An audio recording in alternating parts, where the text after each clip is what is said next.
بسم اللہ الرحمن الرحیم۔ اللہ کے نام سے شروع جو بڑا مہربان اور نہایت رحم کرنے والا ہے۔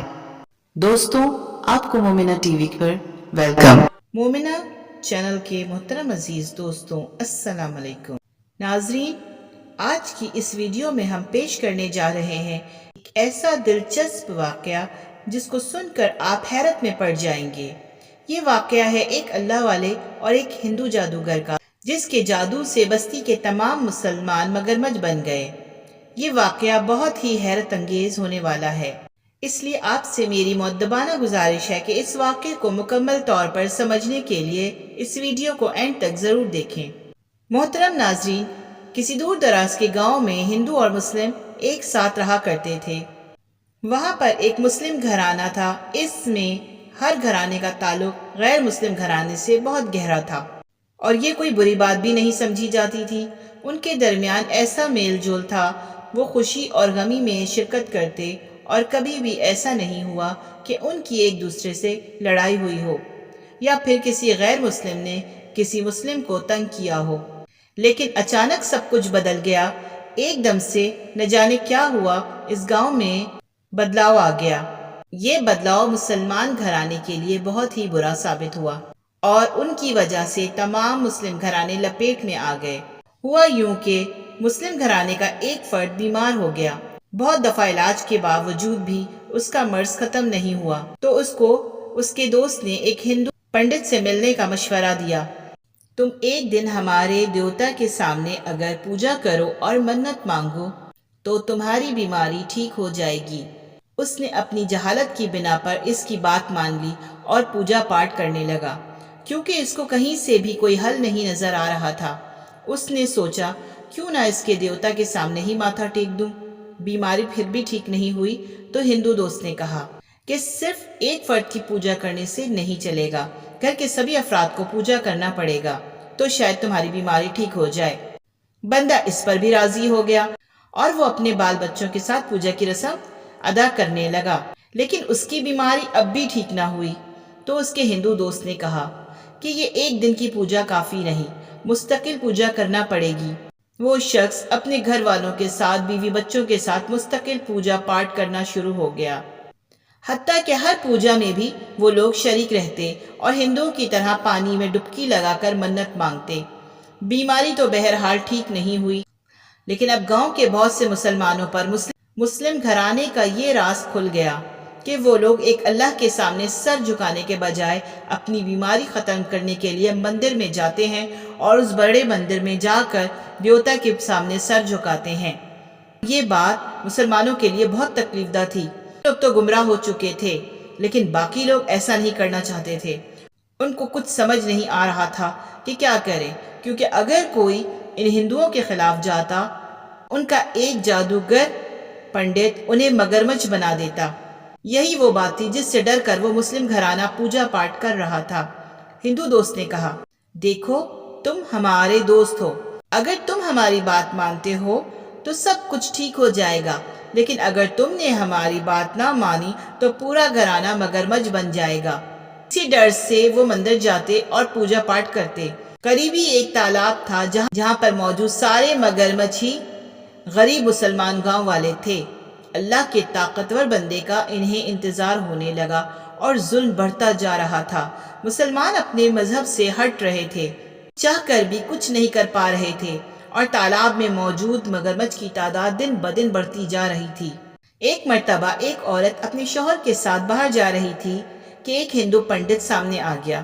اس نے کہا، کہاں جا رہے ہو تم لوگ؟ وہ بولی، میرا شوہر بیمار ہے، اس کا گاؤں میں علاج نہیں ہو رہا ہے، بیماری ختم نہیں ہو رہی ہے، اور اس کی بیماری لا علاج ہے، تبھی شہر جا رہے ہیں۔ اس پنڈت نے کہا، ہمارا اتنا بڑا مندر ہے، وہاں ہمارا دیوتا ہے، اس سے مانگو، وہ تمہیں شفا دے دے گا۔ تم کہاں جا رہی ہو؟ تم نے دیکھا نہیں کہ تمام مسلمان وہاں پہ آتے ہیں؟ اس عورت کا شوہر بولا، اس سے کیوں مانگوں، ہم ایک اللہ کو مانتے ہیں، ہم جاہل نہیں کہ یہ حرکت کریں۔ اس جادوگر کو بہت غصہ آیا۔ اس نے کہا، تو نے مجھے جاہل کہا؟ یعنی ہم جن کے آگے جھکتے ہیں تو ہمیں ان سے ہٹانا چاہتا ہے؟ اب تو دیکھ، جس خدا کی تو بات کرتا ہے جو نظر نہیں آ رہا وہ خدا تجھے کیسے بچاتا ہے؟ تیرے باقی بھائی تو مگرمچھ بن چکے ہیں، اب تو بھی وہی بنے گا۔ اس نے منتر پڑھنا شروع کیا اور پھونک مار دی۔ وہ مسلمان مگرمچھ بن گیا۔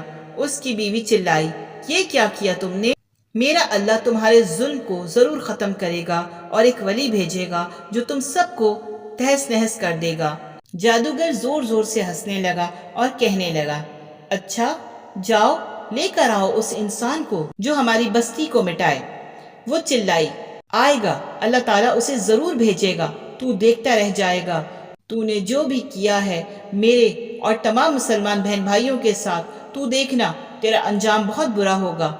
وہ جادوگر زور زور سے ہنسنے لگا اور اس نے کہا کہ میں اس کا انتظار کروں گا۔ اب تالاب میں مگرمچھوں کی تعداد اور بڑھتی جا رہی تھی، مطلب یہ کہ مسلمان اب بے بس ہو رہے تھے، ان پر ظلم ہو رہا تھا۔ اب ایک بزرگ اللہ کے دین کو پھیلانے کے لیے نکلے۔ ان کا گزر اس گاؤں سے ہوا۔ جب وہ اس گاؤں میں پہنچے تو انہوں نے ایک تالاب دیکھا جہاں پر کافی مگرمچھ تھے۔ اتنے زیادہ مگرمچھ دیکھ کر ان اللہ کے ولی کو بہت حیرت ہوئی۔ جب وہ اس تالاب سے گزرنے لگے تو ان کو آواز آئی، اے اللہ کے نیک بندے، ہماری مدد کرو، ہمیں اس مسلسل عذاب سے نجات دو، ہم پر ظلم کی انتہا ہو گئی ہے، ہم بہت پریشان ہیں۔ اللہ والے یہ آواز سن کر حیران ہو گئے اور سوچنے لگے، یہ آواز کہاں سے آ رہی ہے؟ یہاں پر تو کوئی بھی انسان موجود نہیں ہے، اور یہاں پر انسانوں کی طرح کون بول رہا ہے؟ انہوں نے جب تالاب کی طرف دیکھا تو ایک بہت بڑا سا مگرمچھ ان کی جانب بڑھ رہا تھا۔ وہ قریب آ رہا تھا۔ آپ تھوڑا پیچھے ہٹنے لگے کہ کہیں آپ پر وہ مگرمچھ حملہ نہ کر دے، لیکن اس نے کہا، ڈریے مت۔ اللہ والے نے کہا، تم کون ہو اور کیا تم بول رہے ہو؟ مگرمچھ نے کہا، جی ہاں، میں ہی بول رہا تھا، میں مگرمچھ کے روپ میں ایک انسان ہوں، اور یہ باقی سب بھی مسلمان ساتھی ہیں جن کو جادوگر پنڈت نے مگرمچھ بنا دیا ہے۔ اللہ والے نے پوچھا، ایسا کیوں ہوا؟ اس نے بتایا کہ اس لیے ہم اس کے دیوتا کو سجدہ نہیں کر رہے تھے۔ آپ کو اللہ کا واسطہ ہے کہ ہمیں اس مشکل سے چھٹکارا دلوا دیں۔ اب وہ بزرگ اس مگرمچھ کی بات سن کر کہنے لگے، کوئی بات نہیں، اللہ تعالیٰ بہت بڑا ہے، ظلم کا ایک وقت ہوتا ہے اور اللہ تعالیٰ کی مدد جب آتی ہے تو بڑے سے بڑا ظالم بھی کچھ نہیں کر پاتا۔ اس پنڈت کی کہاں اوقات ہے؟ آپ نے کہا، تم بے فکر ہو جاؤ، بس اللہ کے نام کی تسبیح پڑھتے رہو، کیونکہ ساری مخلوق اللہ تعالیٰ کے حمد و ثنا بیان کرتی ہے۔ بزرگ نے مگرمچھ کو تسلی دی۔ اب وہ سوچنے لگے کہ کیا کرنا چاہیے۔ ایک ترکیب آئی ان کی سمجھ میں۔ وہ اس بڑے سے مندر کے اندر گئے اور زور سے بولنے لگے، اے بت، تو یہاں کا سب سے بڑا دیوتا ہے، میں دیکھ رہا ہوں تیرے آگے ہر کوئی جھکتا ہے، اگر تو اتنا طاقتور ہے تو بولتا کیوں نہیں؟ دیکھو تیرے کھانے کے لیے خاص حلوہ لایا ہوں، سنا ہے تو کھاتا بھی ہے۔ وہ بول ہی رہے تھے کہ وہاں کے پنڈتوں کے درمیان کھلبلی مچ گئی۔ یہ کون ہے؟ مسلمانوں کے لباس میں ایک پنڈت قریب آیا اور اس نے کہا، یہ کیا بکواس کر رہے ہو؟ یہ بات سن کر تمام ہندو اس بزرگ کے آگے آ گئے اور انہوں نے چاروں طرف سے انہیں گھیر لیا اور کہنے لگے، یہ تو ہمارے بتوں کی توہین کر رہا ہے۔ سردار پنڈت جادوگر کو بلایا گیا۔ وہ آیا اور آتے ہی زمین پر لرزہ طاری ہوا۔ وہ اللہ والے سمجھ گئے کہ یہ اپنے جادو کے زور پر مجھے زیر کرنا چاہتا ہے۔ آتے ہی وہ کہنے لگا، تو ہمارے دیوتا کی شان میں کیا گستاخی کر رہا ہے؟ اللہ والے نے کہا، میں گستاخی نہیں کر رہا، میں تو ان کے لیے عمدہ دیسی گھی کا حلوہ لایا ہوں اور میں انہیں کھلانا چاہتا ہوں۔ وہ پنڈت کہنے لگا، یہ نہ تو بولتا ہے اور نہ ہی کھا سکتا ہے۔ تو اللہ والے کہنے لگے، تو پھر ایسے خدا کے سامنے کیوں جھکتے ہو جو کہ تمہاری کوئی بات ہی نہیں سن سکتا؟ پنڈت کہنے لگا، اگر یہ کھا نہیں سکتا تو کیا یہ ہمارا خدا نہیں؟ تو اللہ والے کہنے لگے، نہیں نہیں، ایسی کوئی بات نہیں، میں جس اللہ کی عبادت کرتا ہوں وہ بھی کھا نہیں سکتا ہے نہ ہی پی سکتا ہے، اس کے اندر نفسانی خواہش نہیں ہے، اس کے اندر انسانوں والی کوئی خصوصیت نہیں، پر وہ سنتا ہے اور وہ بولتا بھی ہے، لیکن اس کا بولنا کسی کے سامنے نہیں بلکہ دلوں میں آتا ہے، ہمارے دل میں اترتا ہے اور وہ ہمارے دل میں رہتا ہے۔ کیا یہ تمہارا بت میرے دل میں اتر کر میرے دل کے راز کو جان سکتا ہے؟ اللہ کی قسم اگر یہ میرے دل میں اتر کر میرے دل کی راز کو جان لے تو سمجھ لو میں یہاں سے چلا جاؤں گا۔ میں تم سے وعدہ کرتا ہوں اگر تمہارا یہ خدا میرے دل کا راز جان گیا کہ میں اس وقت کیا سوچ رہا ہوں تو میں چلا جاؤں گا۔ وہ جادوگر اس سے آگ بگولا ہو کر کہنے لگا کہ تجھے جواب چاہیے، میں تجھے جواب دوں گا۔ اس جادوگر نے آنکھیں بند کی اور منہ میں منتر پڑھنا شروع کر دیا اور وہ لگاتار منتر پڑھتا جا رہا تھا۔ ابھی وہ منتر پڑھنا شروع ہی ہوا تھا تو اس کا دیوتا بولنے لگا، اے مسلمان، تیرے دل میں کیا ہے میں نہیں جانتا، ہاں جس اللہ کو مانتا ہے اسے ہر پتھر جانتا ہے۔ سبحان اللہ، اسے زمین کا ایک ایک ذرہ جانتا ہے، زمین کا ایک ایک کنکر جانتا ہے۔ میں پتھر سے بنا ہوں اور جن پتھروں سے میں بنا ہوں وہ گواہی دے رہے ہیں کہ تو جس اللہ کے بارے میں سوچ رہا ہے وہ ایک ہے اور وہ نہ کھاتا ہے نہ پیتا ہے اور ہم سب کی سنتا ہے۔ جب بت نے یہ بات کہی تو اللہ والے کہنے لگے، اب تو بتا کیا کہتا ہے؟ تو پنڈت کہنے لگا، کچھ نہیں، میں کچھ نہیں کہوں گا، بس میں تیرا کام تمام کر دوں گا، تیری وجہ سے آج یہاں گڑبڑ ہو گئی ہے۔ تو ایک جادوگر ہے، کبھی ایسا نہیں ہوا کہ ایک بت بولے تو مجھ سے بڑا جادوگر ہے، ورنہ یہ بت کبھی نہیں بولتا۔ یہ کہہ کر اس نے اپنے دونوں ہاتھوں کو اونچا کیا اور اپنے ہاتھوں کو اونچا کر کے اس نے کہا، اے مجھے طاقت دینے والوں، آج میرے پاس جو علم ہے وہ تمہاری بدولت ہے، میری مدد فرماؤ۔ اے شیطان دیوتا میری مدد فرماؤ۔ بجلی زور زور سے کڑکنے لگی، زمین کانپ رہی تھی۔ وہ بزرگ اللہ سے دعائیں مانگنے لگے، بجلی اور زور سے کڑکنے لگی۔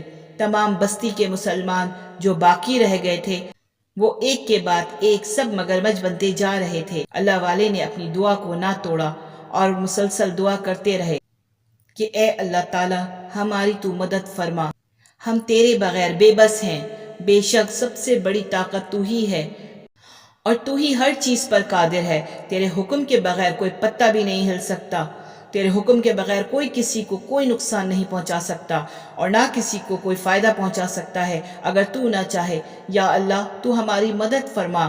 ابھی اللہ والے دعا ہی کر رہے تھے کہ اچانک سے دوبارہ زور سے بجلی کڑکی اور جو مسلمان مگرمچھ بن چکے تھے وہ واپس اپنی اصلی حالت میں آنا شروع ہو گئے اور وہاں پر موجود تمام پنڈت اور جادوگر مگرمچھ میں تبدیل ہونا شروع ہو گئے۔ انہوں نے اپنی دعا کو نہ توڑا اور وہ مسلسل دعا کرتے رہے۔ اللہ والے نے جب یہ منظر دیکھا تو اللہ تعالیٰ کا شکر ادا کیا اور وہاں پر موجود تمام مسلمانوں نے اللہ تعالیٰ کا شکر ادا کیا اور ان سب گاؤں والوں نے ان بزرگ اللہ والے کا بھی شکریہ ادا کیا اور ان سے کہا، آپ کا بھی بہت بہت شکریہ۔ اللہ والے نے ان سے کہا کہ میرا شکریہ ادا مت کرو، تم صرف اللہ کا شکر ادا کرو۔ آج اگر اللہ مدد نہ کرتا تو میں اس جادوگر کا مقابلہ نہیں کر سکتا تھا۔ یہ سب اسی کی وجہ سے ہوا ہے اور تمام لوگ یہاں ایک ساتھ مل کر پرسکون اور محبت سے رہو، لیکن خیال کرنا کہ ایک اللہ کے سوا کسی کو سجدہ نہیں کرنا۔ یہاں تک کہ میں بھی اللہ کا ایک بندہ ہوں، اس نے مجھے بھی تمہاری مدد کے لیے بھیجا ہے، لیکن میں بھی اس کی مدد کے بغیر کچھ نہیں کر سکتا تھا۔ تمام مسلمان خوشی خوشی اپنے گھروں کو لوٹ گئے اور اللہ والے بھی اپنی اگلی منزل کی طرف رواں دواں ہو گئے اور پھر تمام گاؤں والے ہنسی خوشی رہنے لگے۔ تو میرے پیارے دوستوں، ہم امید کرتے ہیں کہ آج کی یہ ویڈیو آپ کو بہت پسند آئی ہوگی۔ اللہ تعالیٰ سے دعا ہے کہ اللہ تعالیٰ ہم سب کو شرک جیسے گناہ کبیرہ سے محفوظ رکھے، ہم سب کو اپنی پناہ میں رکھے، آمین ثم آمین۔ دوستوں، اسی کے ساتھ مومنہ کو اجازت دیجیے۔ ویڈیو اگر پسند آئی ہے تو اسے لائک اور شیئر کیجیے اور بیل کے آئیکن کو پریس کر دیں تاکہ آنے والی تمام ویڈیوز آپ وقت پر دیکھ سکیں۔ شکریہ، اپنا بہت خیال رکھیے گا۔ اللہ حافظ۔